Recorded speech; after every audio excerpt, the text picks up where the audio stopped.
जनाब स्पीकर, ये गुटखा और मावे की जिस तरह इस्तेमाल हो रहा है उसकी वजह से जो सबसे ज़्यादा जो ओरल कैंसर के केसेस हैं वो कराची में रिपोर्ट हो रहे हैं।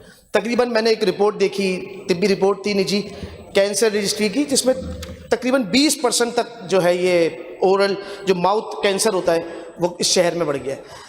अनफॉर्चुनेटली बदकिस्मत के साथ इस सूबा सिंध के अंदर गुटखा या मावे की फ़रोख्त पे पाबंदी लगी हुई है, लेकिन इसकी फ़रोख्त खुलेआम हो रही है। मैं अभी वज़ीर दाखिला साहब से कहता हूँ कि मेरे हल्के लियाकताबाद और गुलबहार के पूरे कराची के अंदर हम चलते हैं, प्रोटोकॉल छोड़ें, वज़ीर दाखिला साहब मेरे साथ चले गाड़ी में, हर जगह गुटखा मावा बिक रहा है। हाँ, पाबंदी के बाद फ़र्क ये आया कि जो गुटखा मावा 50 रुपये का शायद पैकेट मिलता था वो अब 200 रुपये का हो गया है। और मुझे तो ये बात डाइजेस्ट ही नहीं हो सकती कि बिना पुलिस की सरपरस्ती में ये काम हो, क्योंकि मैं अपने घर के बाहर या कोई भी शहरी या MP अपने घर के बाहर एक बजरी की बोरी या सीमेंट भी गिराएगा तो पुलिस की मोबाइल थाने की आ जाती है, लाएं भाई हमारा हफ्ता देते हैं। तो किस तरह मंशियात खुलेआम बिकी जा रही है। अब आप ड्रग्स ले लें, मंशियात मेरे हल्के के अंदर खामोश कॉलोनी है, Liaquatabad super market, Kashmiri colony, खुलेआम मंशियात के भी इस्तेमाल हो रहा है।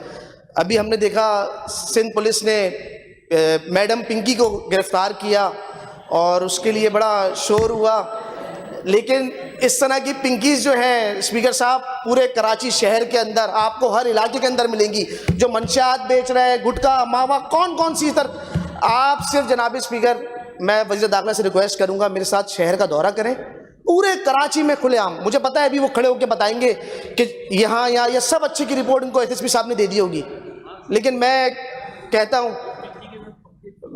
हूँ वज़ीर दाखिला साहब के साथ कि मेरे हल्के में चले, मैं आपको दिखाता हूँ। वज़ीर दाखिला साहब, ये एक बड़ा अहम इशू है, ये मावा गुटखा छालिया का मसला नहीं है। 20% लोग कैंसर में मुब्तला हैं। हम जाएं इंटीरियर सिंध की तरफ तो लोगों को पता ही नहीं है कि वो बोलते हैं एक दाना हो गया हमारा मुंह में फट गया, उनको पता ही नहीं कैंसर के, क्योंकि हॉस्पिटल में आपको सिंध क्या पता है कि वहाँ कोई ऐसी कोई मशीनरी नहीं है जिसे पता चल सके। तो मेरा वज़ीर दाखिला से रिक्वेस्ट होगी कि इसके लिए ठोस इक़दाम किए जाएँ और पुलिस में रिफॉर्म्स लाई जाएँ। जब तक ये पुलिस ठीक नहीं होगी जब तक कुछ नहीं हो सकता है, क्योंकि मंशियात तमाम चीज़ें प्राइवेट बीटर के नाम पे पूरे कराची के अंदर बिक रही हैं। अभी से यहाँ से निकलते हैं 2 कदम पे पान का केबिन बना हुआ है, मैं अभी लाके दिखा दूंगा। मैं खुद अभी अपने हल्के से लियाकताबाद से गुजरता हुआ आ रहा हूँ, पान के केबिन वाले को 200 रुपये देकर आया। उसने कहा सर अभी वो है नहीं बाबा, शाम में आके मुझसे ले लें। तो मैं वज़ीर दाखिला साहब को तस्वीरें भेज दूंगा लेकर, या अगर कहेंगे तो मैं इनके पास ले जाऊँगा वो पैकेट जो मिलता है। उसने कहा 50 रुपये दे, 50 रुपये से हमने 100 रुपये कर दिए और बैंड लगाने के बाद वो डबल पैसों में हो गया है। तो इसके लिए ठोस इक़दाम किए जाएँ।